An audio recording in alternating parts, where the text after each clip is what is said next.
వంటి అనేక అంశాలను ముఖ్యమంత్రి గారు ప్రతిపాదిస్తున్నారు గాని తెలంగాణ రాష్ట్రం యొక్క నీళ్లు తరలించుకొని పోతా ఉంటే మాట్లాడలేనటువంటి పరిస్థితి ముఖ్యమంత్రిది ఉన్నది.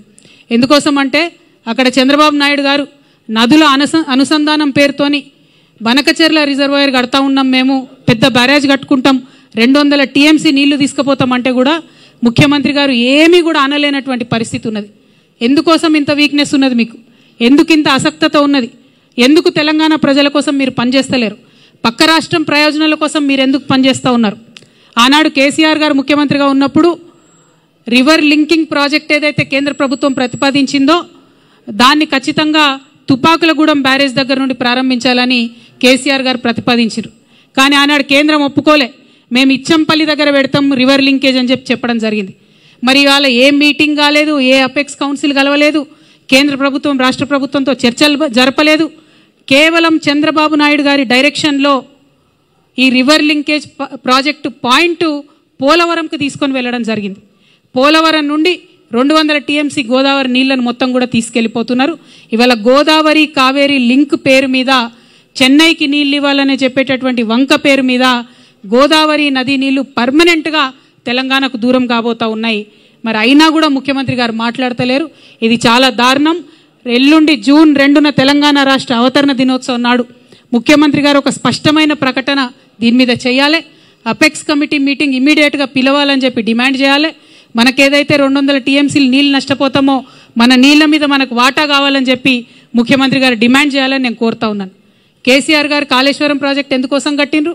ఈ 200 టీఎంసీల హక్కు మనకు తెలంగాణకు ఉండాలని చెప్పి వారు కట్టిండ్రు. మరి ఇవాళ కేసీఆర్ గారు కాళేశ్వరం కట్టి 4 సంవత్సరాలుగా ప్రతి సంవత్సరం 20 లక్షల ఎకరాలకు నీళ్ళు ఇస్తుంటే మీరు చూసి ఓర్వలేక ఇవాళ కేసీఆర్ గారికి నోటీస్ ఇచ్చిరా? 1 కోటి ఎకరాల మాగాణం తెలంగాణ వేసినందుకు కేసీఆర్ గారికి ఇలా మీరు నోటీసులు ఇచ్చిండ్రా? రైతులకు రైతు బీమా పేరుతోనే ఆదుకున్నందుకు మీరు నోటీసులు ఇచ్చిండ్రా?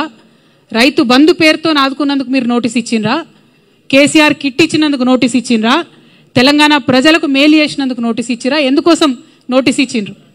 అది అసలు కాళేశ్వరం కమిషనా, కాంగ్రెస్ కమిషనా అని ముఖ్యమంత్రి గారు నేను ప్రశ్నిస్తూ ఉన్నాను. ప్రతి తెలంగాణ బిడ్డ కూడా బాధపడతా ఉన్నారు. తెలంగాణ జాతిపిత అయినటువంటి కేసీఆర్ గారి మీద మీరు ఇవాళ నోటీసులు ఇవ్వడం అంటే యావత్తు తెలంగాణకు నోటీసులు ఇచ్చినట్టే అని నేను భావిస్తూ ఉన్నాను. ఎందుకోసం ఈ మాట చెప్తా ఉన్నామంటే ఆ బక్కపల్సటి మనిషి ఒకసారి పిడికిలెత్తి బయలుదేరితేనే ఇవాళ తెలంగాణ రాష్ట్రం వచ్చింది. తెలంగాణ రాష్ట్రం వచ్చింది కాబట్టే మీరు ఇవాళ తెలంగాణ రాష్ట్రానికి ముఖ్యమంత్రిగా ఉన్నారు. అది మర్చిపోయి అటువంటి వ్యక్తికే మీరు ఇవాళ నోటీస్ ఇవ్వడం ఎందుకోసం ఇస్తూ ఉన్నారు? మొత్తం ఈ నోటీస్ ఏంది, ఈ కమిషన్ ఏంది, ఈ కథ ఏంది? తెలంగాణ జాగృతి సైనికులంతా కూడా యావత్ రాష్ట్రానికి జూన్ 4వ తారీఖు నాడు ఒక మహాధర్నా చేస్తాం. మేము ఆ ధర్నాలు అన్నీ కూడా వివరిస్తాం. మీ కుట్ర ఏంది, కాళేశ్వరం ఏంది, ఇవన్నీ కూడా వివరిస్తాం. జూన్ 4వ తారీఖు నాడు ఒక మహాధర్నా చేపట్టబోతా ఉన్నాం ఇందిరా పార్క్ దగ్గర తెలంగాణ జాగృతి తరఫున.